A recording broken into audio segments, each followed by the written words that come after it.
would teach you how to think correctly.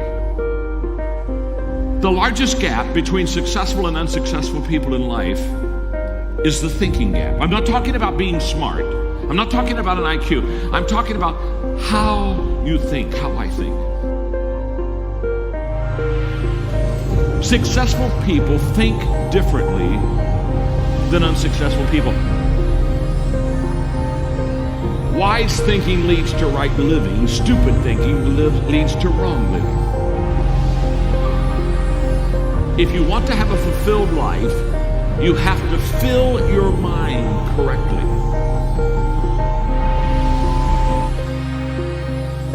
Right now, you need to focus on today.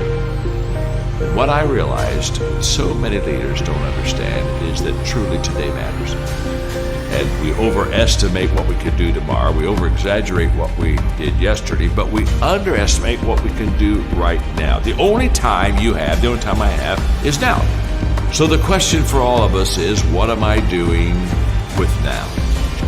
The great leaders, they're present in the moment, and because of that, they maximize the moment. So if you're tempted to take that faraway glance, well, glance. Get right back to the present moment. Because today, you're preparing to make tomorrow a success.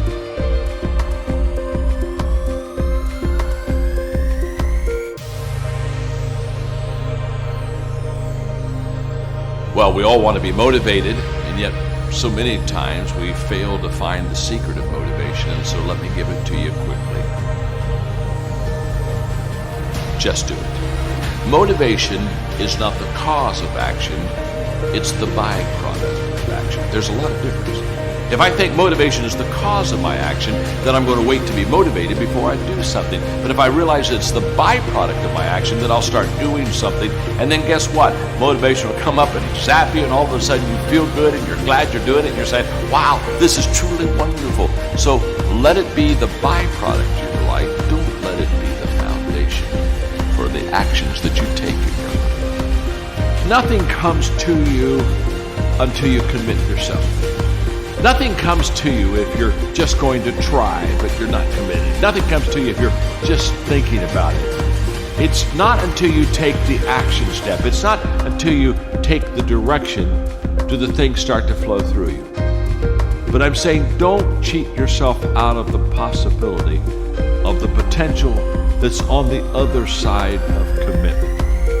Stay with it long enough to find out if there's any fruit in it. You can do goal setting with a pencil, but you have to do goal getting with your legs. You got to take action.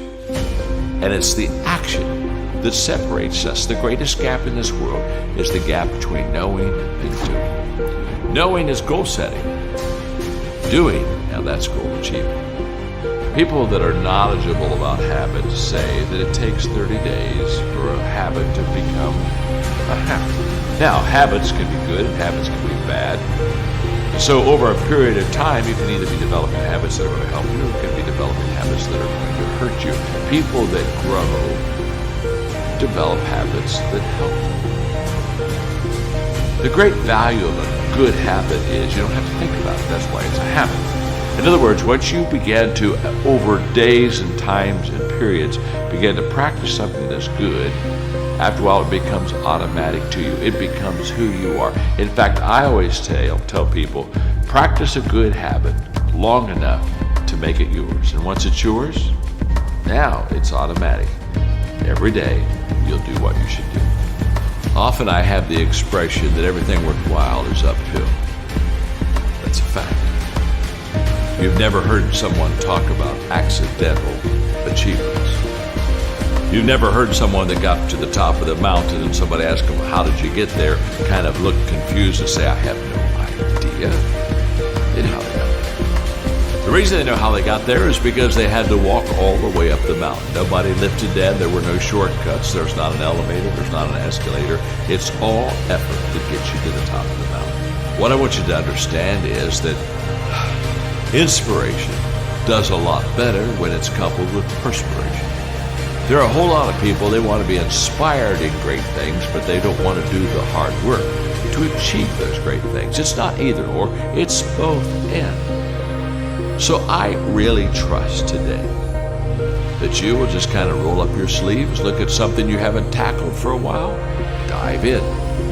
You'll be amazed that once after you do the work, you get inspired. Don't wait to get inspired.